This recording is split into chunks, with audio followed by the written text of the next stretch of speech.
dia, pessoal. Obrigado demais, Matheus, pelas gentis palavras. É um prazer estar aqui, né? Vi um pedacinho da sua fala ontem e vou assistir inteira, né? Não pude assistir ontem ao vivo, mas já sou admirador, né, do seu trabalho, do Sotero Lab e de toda a comunidade, né, aqui do Python Nordeste. Obrigado pelo convite e pela oportunidade de falar aqui. E ao final de um evento tão bacana, né, acaba sendo uma tarefa fácil, por um lado. Então, eventualmente, quem tem menos experiência, menos conhecimento na área, já está aqui repleto de novas habilidades, novos conhecimentos. E, por outro lado, acaba sendo desafiador, né? Trazer algo que seja novo depois de 3 dias de tanto conhecimento, tantas trocas. Então, queria agradecer a todo mundo que fez as pontes, organizou o evento, né, e construiu esse momento de tanto conhecimento, tanta troca.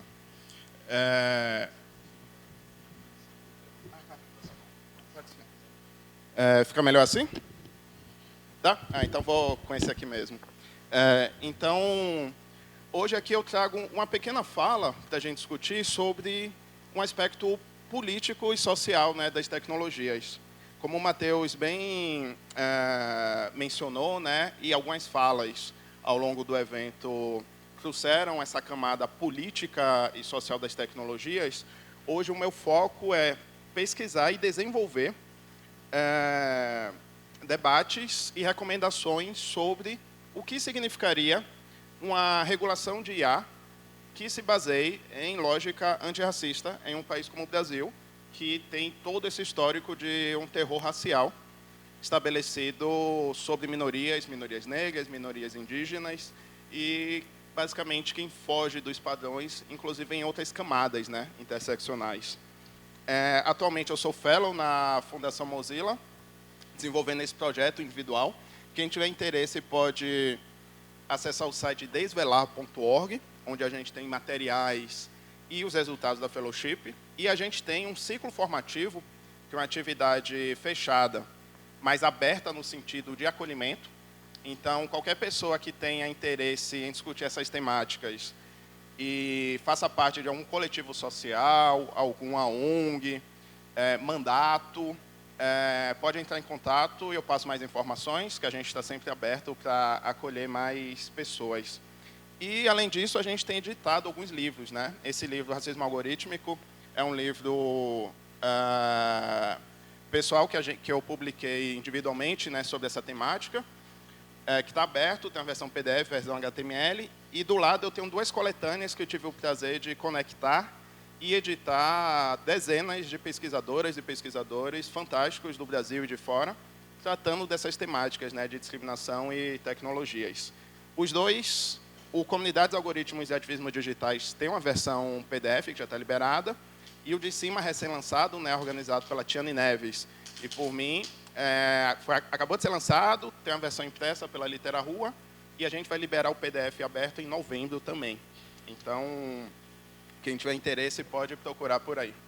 Aqui eu queria falar um pouco, antes da gente chegar nesse foco, de falar um pouquinho sobre os projetos de lei e os consensos que estão sendo debatidos sobre regulação de IA, sobre o problema subjacente quando a gente fala de racismo algorítmico ou de discriminação na tecnologia, a depender do conceito, né? Tem gente que não gosta desse termo por um ou por outro motivo e que faz sentido. O importante, para mim, não é a questão conceitual, é mais a questão transformadora e a capacidade de fazer coisas a partir do que a gente discute, a partir do conhecimento que a gente constrói, mas algo que é denunciado há bastante tempo, né, por pesquisadores antirracistas, por feministas negras e por diversos tipos de abordagens contracoloniais, é a opacidade que se estabelece sobre alguns tipos de conhecimento que sejam contra-hegemônicos. Então, há uma frase famosa do Kabengele Munanga, onde ele fala que no Brasil, o racismo seria um crime perfeito, porque muitas pessoas reconhecem que existe o racismo no Brasil, mas ninguém reconhece que é racista. Então, o combate, né, ao racismo e outros tipos de discriminação acaba sendo dificultado, porque, às vezes, ele nem sequer é reconhecido. Nas ciências sociais, que, teoricamente, é uma área mais progressista, Abdias Nascimento teve que, nos anos 60, começar um esforço, aprofundar um esforço, na verdade, que já existia, de combater conceitos insanos de que o Brasil seria uma democracia racial. E esse tipo de debate vai até hoje. Recentemente, tivemos manifestos anticotas. Agora está acontecendo uma tentativa de autoanistia dos parlamentares brasileiros, inclusive de esquerda, que não cumpriram as regras de diversidade nas eleições, de gênero e de raça. Então, é uma luta constante. Mas isso acontece também na tecnologia. Diversas pesquisadoras apontam como a ideia de neutralidade na tecnologia é nociva, porque impede que a gente estude alternativas, que a gente estude outros modos de fazer, desenvolver ou regular a tecnologia. E a grande dificuldade para quem debate impactos discriminatórios do ponto de vista racial de tecnologias é a convergência dessas duas coisas. Ou seja, seria uma espécie de dupla opacidade, que é a dificuldade pelo qual discursos hegemônicos invalidam a pesquisa sobre o tema, seja do ponto de vista da raça, do racismo, seja do ponto de vista de uma neutralidade da tecnologia. Então, a gente tem discutido, né, em rede o que significa uma legislação que regule a inteligência artificial, por um lado, e, por outro, fomente tecnologias mais abertas e inclusivas, a partir de diversos pontos de vista. Um grande problema são conceitos como a própria inteligência artificial, né, que é o conceito que tem basicamente quase 100 anos. Houve várias ondas, né, de diferentes abordagens da inteligência artificial, mas agora a inteligência artificial não é nem inteligente, nem artificial, porque ela é baseada em trabalho humano, muitas vezes precarizado. Apesar disso, internacionalmente tem se discutido, em vários âmbitos multissetoriais, o que seria uma definição de inteligência artificial. E aqui eu trago a definição da OECD, né, que é a Organização de Cooperação Econômica entre Estados, que é uma organização que o Brasil quer fazer parte, porque seria bacana do ponto de vista econômico, e que os principais países mais ricos são componentes. E a OECD influencia algumas coisas no Brasil, como a Estratégia Brasileira de Inteligência Artificial, que utiliza essa mesma definição. E aí houve um avanço nessa definição de inteligência artificial na OECD, que define a inteligência artificial a partir do ponto de vista, né, da capacidade de fazer previsões, recomendações ou decisões que influenciam ambientes reais ou virtuais, focou na questão de sistemas algorítmicos, né, e não tanto na IA em si, e um avanço que é um conjunto de objetivos definidos por humanos. Ou seja, um sistema, seja incorporado, né, uma série de algoritmos ou softwares incorporados num sistema algorítmico, que vai ser chamado de inteligência artificial, mas é baseado em objetivos humanos. Então, se existe um viés, se existe um impacto positivo ou negativo, é porque esses objetivos permitem isso. E, por fim, que essa definição leva à formulação de opções de informação ou ação. Ou seja, tem capacidade de informar e afetar a realidade de diferentes modos, e por isso a gente precisa discutir e regular ou fomentar o que a gente acha mais interessante. E a OECD tem a seguinte definição do que seria, definição visual do que seria a inteligência artificial. E essa definição é importante porque ela vai moldar políticas públicas.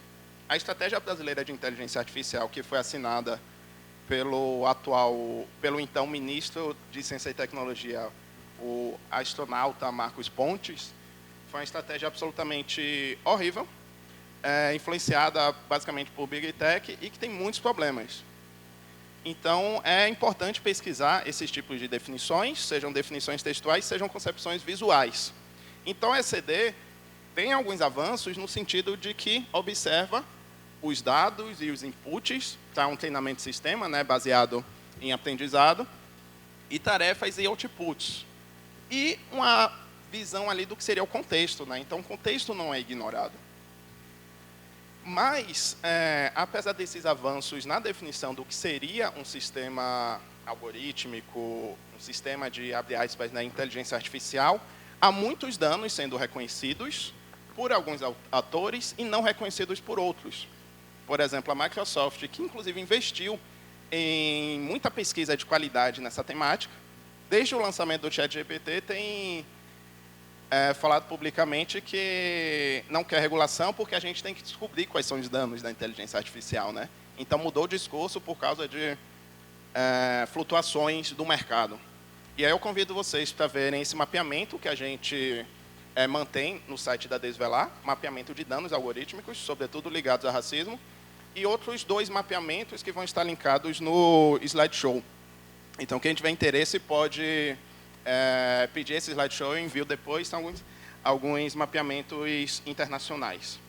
E aí, no meu livro, eu utilizei essa definição um pouco política, né, do que seria racismo algorítmico, que seria um modo pelo qual as tecnologias digitais, hoje baseadas em sistemas algorítmicos, podem realizar uma ordenação algorítmica racializada, de classificação social, recursos e violência, em detrimento de grupos minorizados, populações negras, populações maori na Nova Zelândia e assim por diante. Isso significa que os nossos imaginários de futuro e horizontes de relações de poder acabam recebendo mais opacidade sobre a exploração e opressão global.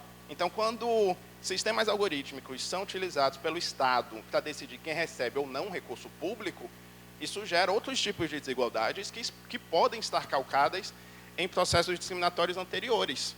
Mas, além de gerar escala para esses tipos de desigualdades, pode gerar opacidade, porque existe essa ideologia, essa ideia de que os sistemas seriam opacos, que não seriam explicáveis.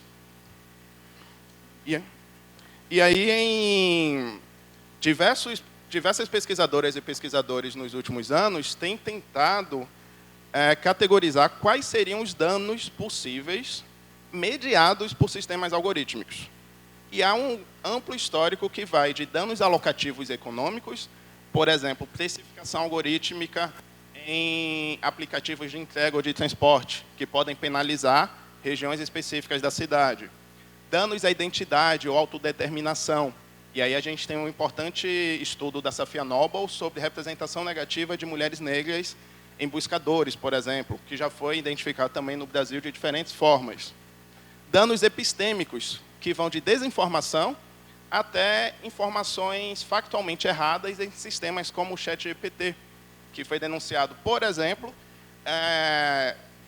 sobre gerar informações históricas sobre a Etiópia, por exemplo, dizendo que a Etiópia foi um estado colonizado por um país europeu, sendo que a Etiópia foi um dos estados que nunca foi colonizado, que botou os italianos para correr, mas o ChatGPT estava cuspindo essa mentira.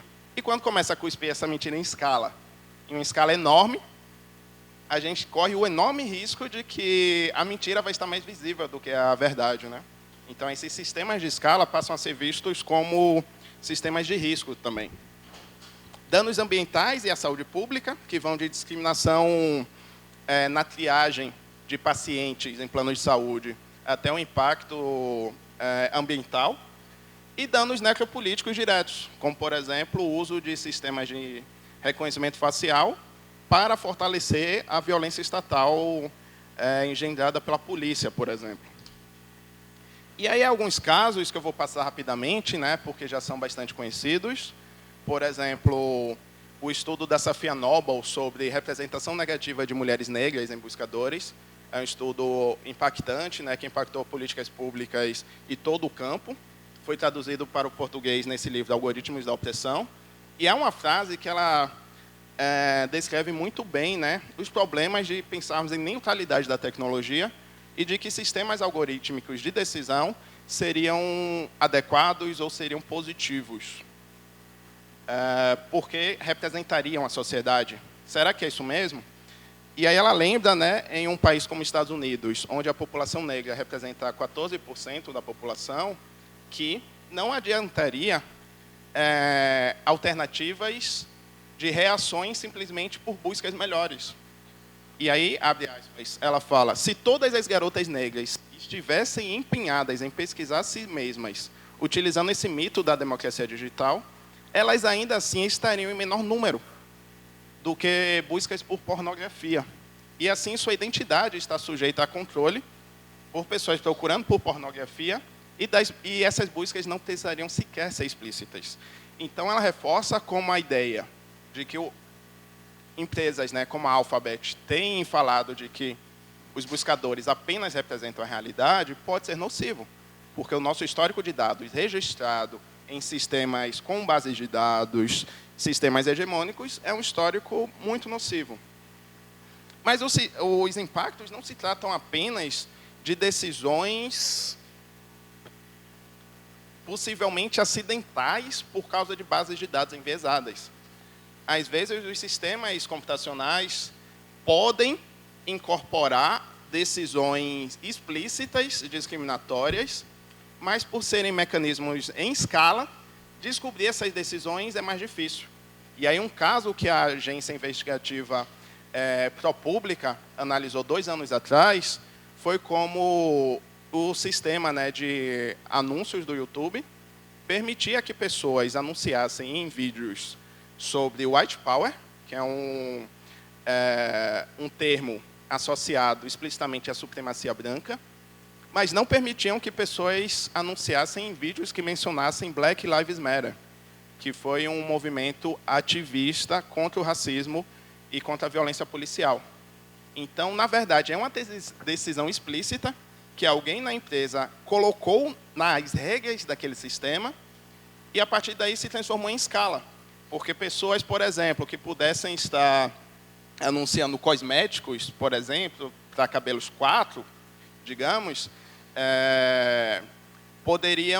não veriam vídeos de influenciadoras de cosméticos, por exemplo, que tivesse mencionado em algum momento Black Lives Matter.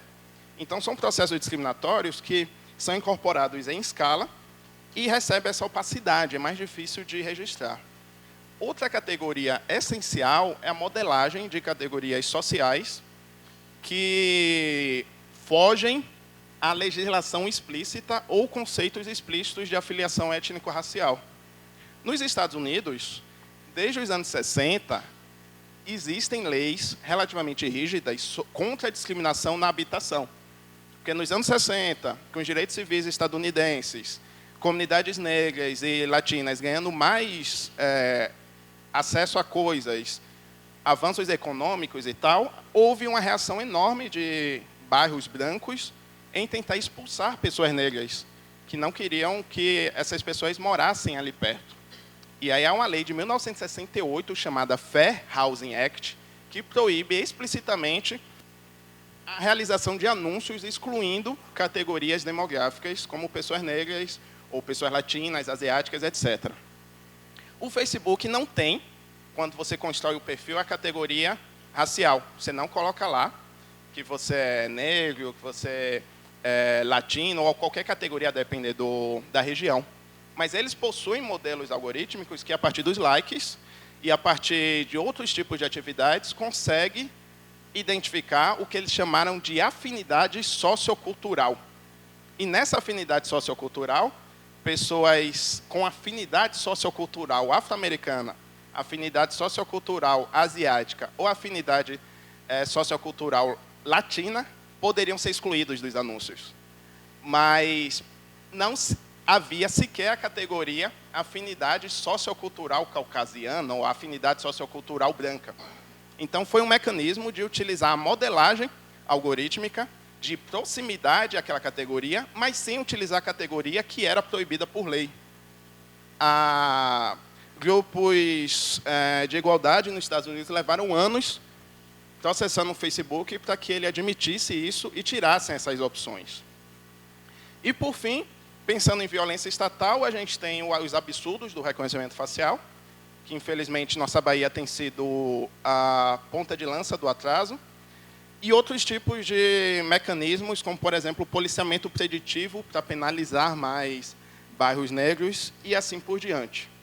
Na área da saúde, também há um amplo histórico, como um estudo do Obermeier, publicado na Nature no final de 2020, que mostrou que alguns sistemas algorítmicos utilizados para triagem de pacientes estavam penalizando pacientes negros e negras.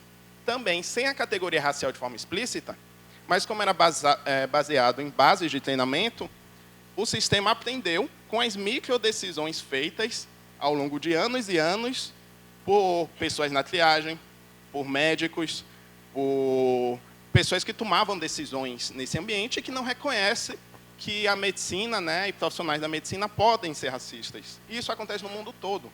No Brasil, a gente tem uma pesquisa inovadora no início dos anos 2000 sobre como parturientes negras recebem menos anestesia do que parturientes brancas. E a Sociedade de Anestesiologia respondeu o estudo falando: isso é mentira, isso não existe. Médico não pode ser racista, anestesiologista não pode ser racista. Então, a gente tem essa opacidade, essa violência epistêmica absurda, que, se a gente não tiver uma abordagem antirracista no desenvolvimento tecnológico, ela vai ser reproduzida e, às vezes, vai ser escondida e a gente só vai descobrir durante muito tempo depois. Eu não marquei o tempo. Quanto tempo eu tenho ainda? Ah, beleza, 25 dá. Então, a gente tem, eu incluso, né, e diversas outras pesquisadoras e pesquisadores em torno do mundo, tentado gerenciar e aplicar conceitos sobre discriminação algorítmica, incluindo o racismo algorítmico, e direcionar essa conceituação para possibilidade de políticas públicas ou possibilidade de compromissos do setor privado ou compromissos sociais. Para isso, eu vou passar bem rapidamente sobre algumas características do que seria, né, o racismo algorítmico, e algumas dessas características são compartilhadas com outros tipos de discriminação algorítmicas. Por exemplo, o loop de retroalimentação, que talvez seja o conceito mais explícito e mais comumente conhecido, que é basicamente a ideia de que, se um sistema baseado em modalidades de aprendizado de máquina em escala não realiza uma auditoria ou uma curadoria intencional e bem estruturada, vai gerar loops de retroalimentação de problemas sociais.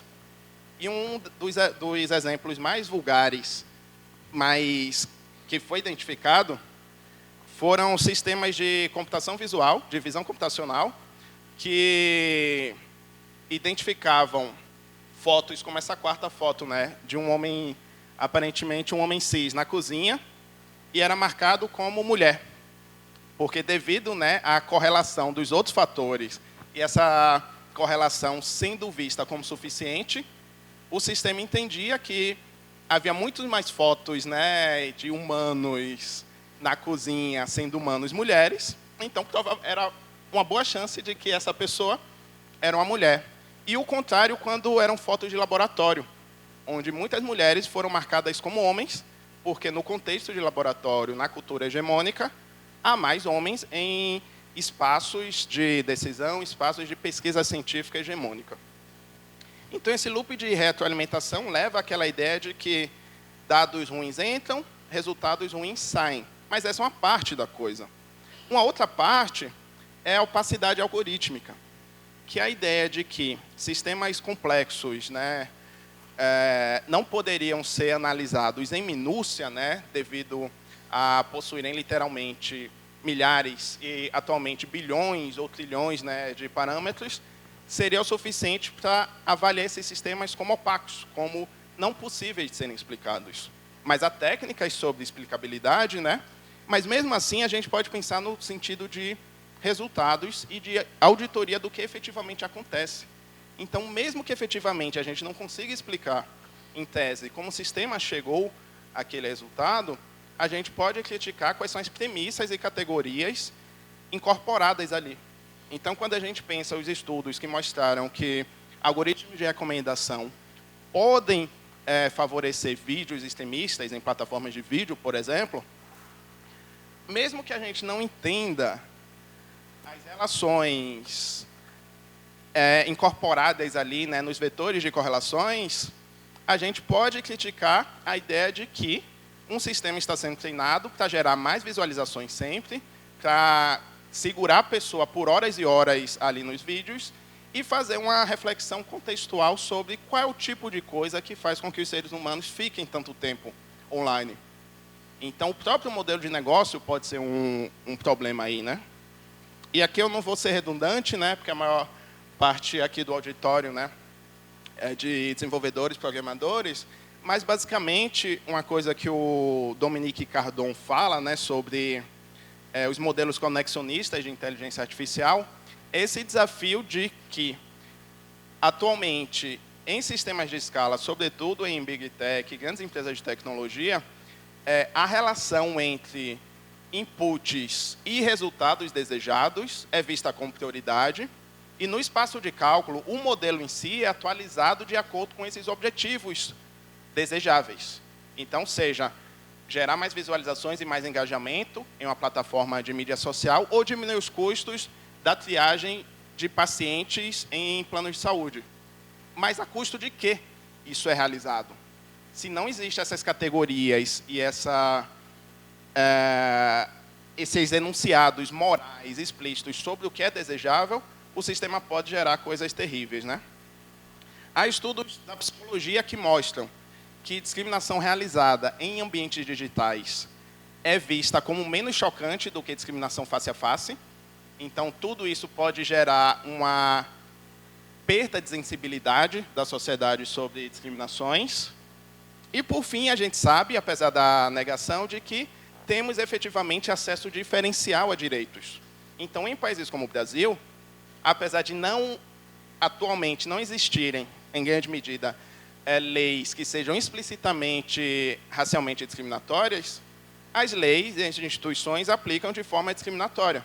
Então, eu tenho na tela um estudo da Pública mostrando que pessoas na cidade de São Paulo, pessoas brancas que foram encontradas, né, com de 0 a 10 gramas de maconha, que, por sua vez, é uma lei já construída, né, para penalizar pessoas pobres e negras, somente 18% das pessoas brancas apreendidas com 0 a 10 gramas de maconha foram acusadas como traficantes. Mas 70% das pessoas negras com a mesma quantidade de maconha foram tipificadas como traficantes por policiais, por juízes, etc. Então, se existe esse acesso diferencial a direitos e o racismo institucional que estabelece, né, esse tipo de discriminação já existente, eu não posso utilizar dados policiais, por exemplo, de apreensão, dados de crime ao longo da cidade, para treinar sistemas para, por exemplo, o policiamento preditivo, porque necessariamente vai reproduzir esses horrores. E a concentração e oligopólios das Big Tech. Temos vários casos explícitos que mostram como grandes empresas respondem diferente a manifestações na Europa e no Brasil, por exemplo, para o mesmo tipo de coisa. Na França, tem uma organização que se chama SO Lesbienne, que fez uma coisa incrível. 4 anos atrás, elas conseguiram fazer uma articulação política para forçar a Alphabet a mudar os resultados, mudar o algoritmo de resultados a termos como lésbica, relacionamento lésbico e afins, para que representassem melhor, efetivamente, a experiência de mulheres lésbicas, e não fosse somente um olhar pornificador, cis, homem heterossexual, que buscava o termo lésbica no sentido pornográfico. Pornográfico desse ponto de vista, né? Nem sequer era do ponto de vista, né, das mulheres lésbicas. E elas conseguiram fazer isso. Isso mudou no mundo inteiro. Mas quando brasileiras denunciam coisas similares no Brasil, empresas como a Alphabet dizem: olha, não sabíamos disso, vamos investigar, mas os buscadores só representam as buscas, ele é neutro. Então, é uma mentira deslavada e muito explícita que desrespeita cidadãos brasileiros, né? E, por fim, como última característica, a ideia de colonialidade de campo, que, infelizmente, algumas ciências, né, e o negócio, sobretudo motivados pelo negócio, né, da tecnologia, fazem com que algumas empresas de tecnologia vejam as outras áreas como áreas menores que podem ser explicadas melhor pela computação. Então, tem um caso muito famoso da base de dados ImageNet, que permitiu que a visão computacional evoluísse muito, né, de 2006 para cá. E essa base de dados, uma base de dados com 14 milhões de imagens e 21 mil categorias e etiquetas, e era uma base de dados aberta, né, então qualquer pessoa podia baixar essa base de dados para treinar modelos e fazer modelos de visão computacional, e ela foi iniciada com a lógica de uma desenvolvedora lá de Stanford. Vamos mapear completamente os objetos do mundo. Então, havia uma crença, e às vezes existe essa crença, como nos chat GPTs e modelos de escala do tipo, de que é possível mapear completamente os objetos do mundo. Mas até 2021, quando eu estava fazendo estudos em visão computacional, a AWS, a Azure e afins não sabiam nem o que era acarajé. E eu utilizava bastante esse exemplo em aula. Eles tentavam adivinhar outro tipo de coisa, e há uma arrogância sobre a possibilidade de categorizar tudo que está muito longe da realidade. Mas mesmo que esteja longe da realidade, na medida em que isso é transformado em negócios e serviços, as coisas passam a ser implementadas. Então, é uma espécie até de erosão cultural, infelizmente. E há vários estudos nessa temática que mostram o enviesamento dessas bases de dados, entre outros problemas. Por exemplo, a ImageNet tinha 45% das imagens para treinamento dos Estados Unidos e 8% do Reino Unido. Quase não tinham imagem de outros lugares. E há vários impactos, né? Por exemplo, modelos treinados na ImageNet não sabiam que era uma roupa de casamento do Paquistão, por exemplo, e outros tipos de problemas. E essa crença absurda gera, às vezes, coisas vulgares mais explícitas, como o ChatGPT, que topou ser um aconselhador de saúde mental para um cara, e o cara perguntou sobre: nossa, eu estou preocupado com o meio ambiente, e eu tenho muito impacto no meio ambiente, estou depressivo, se eu morrer, eu não vou nem ter mais impacto no meio ambiente. E o ChatGPT falou, valeu, se mata mesmo que você vai ajudar. E ele se matou. Então, infelizmente, a gente tem esses horrores por causa da tentativa, né, de fazer sistemas em escala que não vão ter a qualidade se manterem os níveis de lucro desejados. Então, a gente precisa regular, de algum modo, a inteligência artificial. Quantos minutos ainda, Matheus? 5? Eita. Então, vou agora rapidinho ao final. Opa. Beleza. Eu vou tentar fazer em 7, talvez, a gente vai ter mais uns 8 de pergunta. Eu queria recomendar para todo mundo ver esse artigo do Rony de Souza Santos sobre percepções de profissionais de software sobre como combater o racismo algorítmico. Foi lançado em julho. Ele é um pesquisador brasileiro que ensina em algum outro lugar, não sei se algum de vocês conhece. E ele fez uma pesquisa com 60 profissionais que falaram o que eles acham que é possível utilizar, o que é possível fazer para combater o racismo algorítmico no desenvolvimento de software. E aí vai de coisas como diversificar datasets, que é o maior item, até requisitos de controle melhor. Então, é um estudo muito bacana, né, feito por um desenvolvedor. E aí, para fechar os últimos 5 minutinhos, então, eu queria mostrar o que está sendo discutido no campo legislativo. Hoje temos, né, algum debate sobre como fazer a regulação de inteligência artificial. Internacionalmente, a gente tem abordagens muito diferentes, né, entre China, União Europeia e Estados Unidos. Os juristas brasileiros estão vendo somente a dos Estados Unidos e da Europa, por colonialismo incorporado. Então, eu queria mencionar aqui a importância da gente olhar essas abordagens.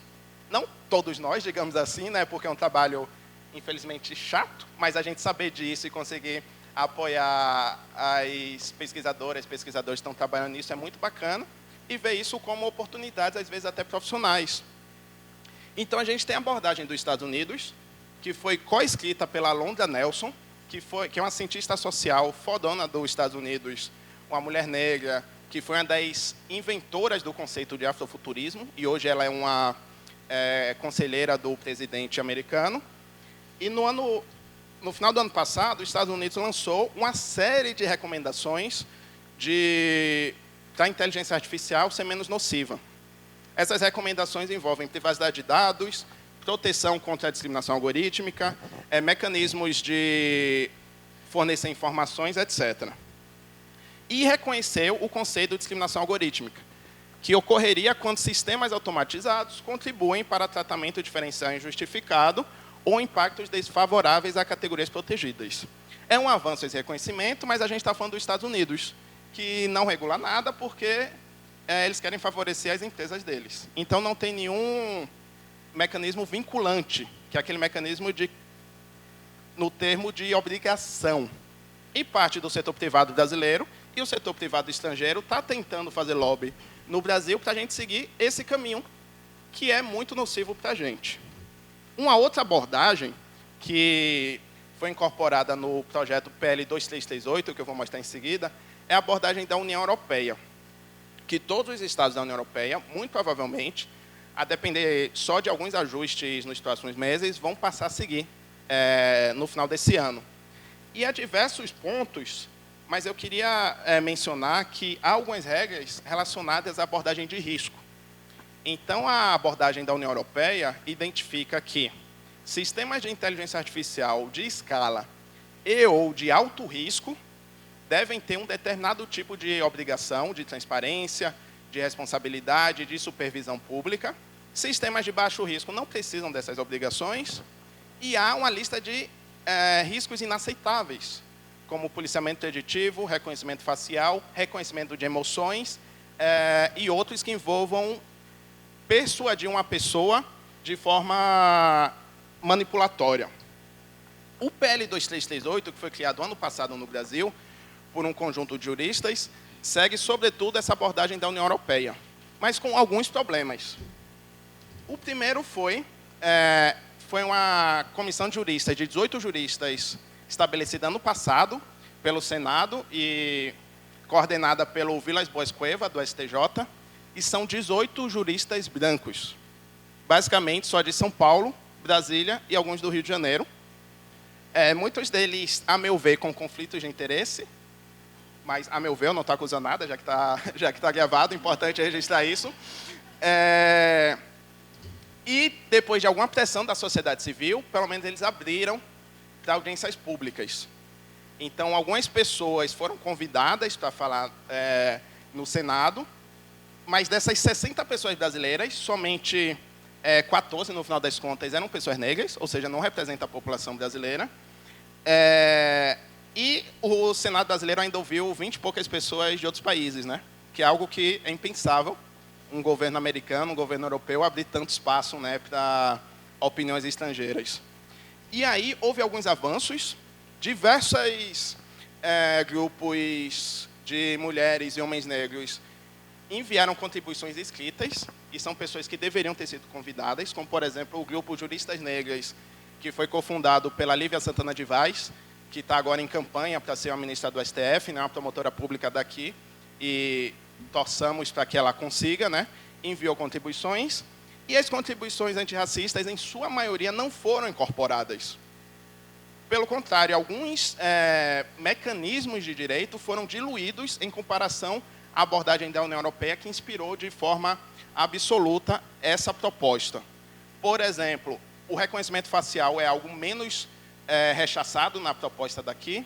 Existe uma perspectiva de sandbox regulatório, que é, por exemplo, um mecanismo, né, em que uma área pode implementar um sistema em uma determinada área durante um tempo para avaliar como acontece de verdade. A lei brasileira, essa proposta de lei, é quase Ctrl-C, Ctrl-V da europeia. Mas na europeia tem uma prerrogativa. Os sistemas de sandbox devem priorizar empresas europeias de médio porte. A lei brasileira é quase, essa proposta de lei brasileira é quase um Ctrl-C, Ctrl-V, mas com deveria ou poderia priorizar empresas nacionais, né? Então, não há sequer uma defesa de interesses nacionais nesses mecanismos, e a gente sabe, né, que pensando em interesses nacionais, né, se a gente não defende interesses nacionais, as bases das pirâmides vão ser mais prejudicadas. Nós, enquanto Nordeste, pessoas negras e assim por diante. Há a inclusão de alguns mecanismos, né, sobre não discriminação. Por exemplo, o conceito de discriminação indireta, que é algo constitucional, a proposta de lei anterior nem sequer tinha isso. A promotora Lívia Santana de Vaz que relembrou os juristas que isso é algo que o Brasil já estabelece, sabe? A gente tem o PL 2630, né, sobre as plataformas, que também tem alguns mecanismos, mas aí eu não vou trazer ele porque a gente deu uma estouradinha no tempo. E eu tenho nessa apresentação que a gente vai interesse em alguns outros tipos de mecanismos. E, no exato momento, há outra comissão, a comissão CTIA, que é uma comissão interna do Senado, que tem como relator o senador astronauta Marcos Pontes, que foi o ministro de Ciência e Tecnologia do governo Bolsonaro, e eles vão analisar esse projeto de lei desenvolvido por juristas, que vocês viram que já não teve essa inclusão de mecanismos antirracistas. Ou seja, existe uma possibilidade desse nova avaliação do Senado diminuir ainda a proteção. Então, a gente está trabalhando nisso, e aí quem tiver interesse e fôlego de entrar nessa seara, recomendo acompanhar, pressionar senadores, etc. Porque a gente precisa reconhecer, enquanto pessoas que trabalham com tecnologia, aí mencionando a professora Ruha Benjamin, que às vezes os erros não são espúrios, mas às vezes os erros são um sinal de como o sistema opera. Que às vezes não são uma aberração, mas uma forma de evidência, mostrando falhas num sistema que já é corrupto. Então, alguns erros, seja em termos de enviesamento, de racismo algorítmico e outras discriminações, às vezes estão demonstrando coisas que vão acontecer desse modo, a não ser que a gente participe melhor, que a gente regule, que a gente fomente coisas alternativas. Então, convido todos vocês, na medida do possível, né, a participar desse momento, que a gente tem um pouco mais de possibilidade de participação social no atual governo, para ajudar a definir, né, quais são os rumos da tecnologia que a gente constrói coletivamente. Obrigado, desculpa por estourar o tempo, a gente tem mais um tempinho?